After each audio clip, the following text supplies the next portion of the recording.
build a between 40, 50-foot craft, and it flew successfully.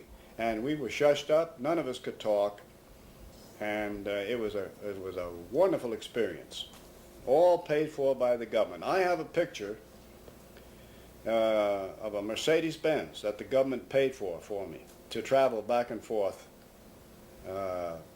Colorado Springs and High Bridge, New Jersey. The deal with the government had its price. Menger had to leave the UFO movement completely. Yes, they did silence me. I silenced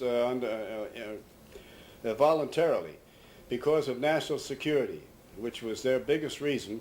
And being a patriotic citizen and a veteran of the United States Army intelligence back in World War II, yes, I did keep quiet for security reasons. Because in those days, the Soviet Union was at odds with us. They were our enemies. And they didn't want this technology or any of this out for fear that it would get in the wrong hands and used against us.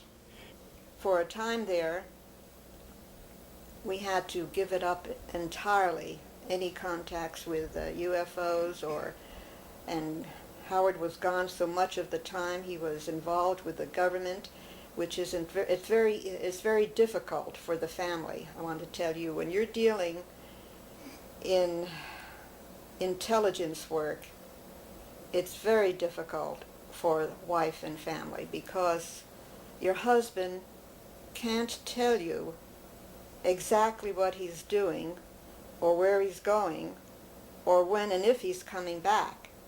And that's all left up to conjecture, and it gets to be very uncomfortable at times. And however, that was resolved eventually, and Howard decided to give it all up and just devote his time to me and to the children and to his work until such times it would be more appropriate for us to talk about his experiences and our experiences together. But his life, his thinking, still was overshadowed by his experiences with the space people. They even influenced the life of his children, Heidi and Eric. Deeply. Yeah, the philosophy was probably the best thing they gave me anyway. I think it's given me a good open-mindedness and a good stable foundation. That's probably the best thing, if anything, that they gave us. It gave me the niche to my music because I'm a musician and I went through all types of music from Baroque, opera, jazz, modern music, and the only way I really found the way I wanted to go was through the faith that I have in it. It was really from the core of our family that I got that faith. You're dealing with a human being who's had an extraordinary experience and is bursting with knowledge and wants to tell all that he knows, but sometimes cannot. And it leaks out over the years, and persistent questioning and going over the events very carefully, trying to remember what I call parables that the non-terrestrials told him, trying to figure it out ourselves, what they meant, what the knowledge was, and realizing that it was we who had to do the searching and find out what it all meant, that we were not going to be given a textbook for aliens. We had to figure it out ourselves.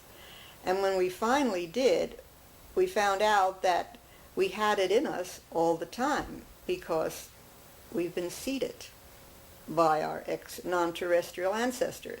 So it was there. It just had to be probed, which means that we didn't lead an average, normal, everyday life. Although we did this to maintain family, our minds were always probing and always interested in reaching into that exciting field of non-terrestrials and what it really meant to us as humankind, because there's more to us than one can ever imagine. When the space people ended their contact with Menger in 1958, they left many unanswered questions. Well, they left. The original angelic people that I talked with years ago in the 50s. In the 30s, A Girl on a Rock, and then the 50s, and the many trips in the craft. They said that they would be back in 2012. That they go in cycles, but I believe that they are time travelers, and that they have bases on Venus, Mars, and many other planets. I asked them once, well, where did you come from? And they said, we have just come from the planet you call Venus. Well, that doesn't mean they're Venusians. They're travelers. They might have a base there. When our astronauts went to the moon and they came back, they were not moon men. They traveled there and back. They were Earth people.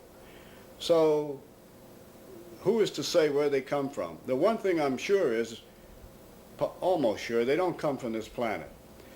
And they're way ahead of us in political, scientific, and religious understanding. I asked them, why are you here? Well, are you here to heal people or solve all our problems and blah, blah, all this? He said, no, it is against our universal laws to interfere in any civilization which we descend upon.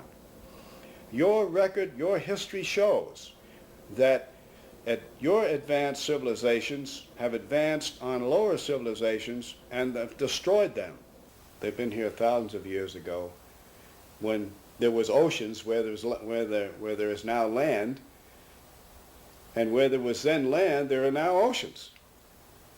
And when they come back, the civilizations have gone down, disappeared, like Atlantis and some of the others. They come back to check on us. They are our ancestors. They helped us to rise up from Homo sapiens to where we are now, to a thinking human being who can make tools and who invent technological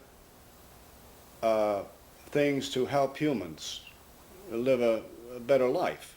They said that they have laid down laws thousands of years ago that most of them are in our scriptures today. Various Bibles all over the world, holy books all over the world have come, they said, from extraterrestrial contacts, because they were considered gods in those days and looked up to and worshipped. We even made statues that looked like them. And so they said, all we have to do is read our scriptures, live the life it recommends in the scriptures. All the Bibles all over the world said, thou shalt not kill, don't kill. Don't covet your neighbor's wife, don't do that. Love thy neighbor, do that. Moses, Buddha, Jesus, all said all of these things. They were contacted by these aliens, angelic beings also. Connie Menger believes that there is a strategy behind the proceeding of the extraterrestrials, a program to educate us step by step. The alien receptiveness program is to gradually make us aware of our birthright, but it has to be a very slow process, and the memory of who we are and what we are is locked in our mythology, it's locked in our ancient scriptures, it's locked in ancient books, it's all over the world. If you will collate the information, you will see the pattern emerge.